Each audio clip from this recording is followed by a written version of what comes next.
स्वामी विवेकानंद एक बार किसी काम से अमेरिका गए हुए थे और वहाँ उनके पास एक अंग्रेज आया और उसने स्वामी जी से एक सवाल पूछा कि स्वामी जी, आपके हिंदुस्तान में माँ को सबसे ऊंचा दर्जा क्यों दिया जाता है?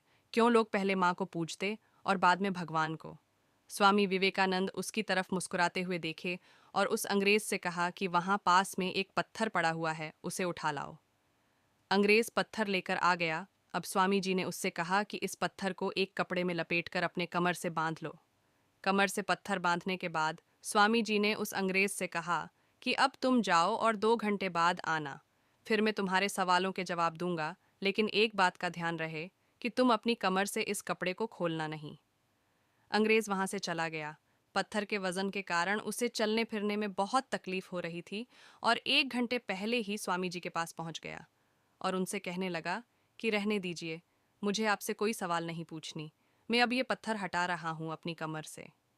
स्वामी जी ने उस अंग्रेज की तरफ मुस्कुराते हुए देखकर बोले, इसीलिए हमारे हिंदुस्तान में माँ को भगवान से भी ऊंचा दर्जा दिया जाता है। तुम इस पत्थर को अपने कमर से 1 घंटे भी बांध कर नहीं रख सके और माँ हमें पूरे 9 महीने अपने पेट में रखती है। बड़ी से बड़ी आंधी तूफान क्यों न आ जाए, फिर भी हमें वो किसी तरह का नुकसान नहीं पहुंचने देती है। शिक्षा।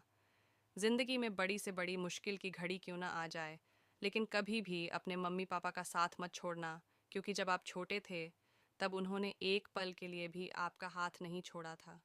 सदैव प्रसन्न रहिए। जो प्राप्त है पर्याप्त है।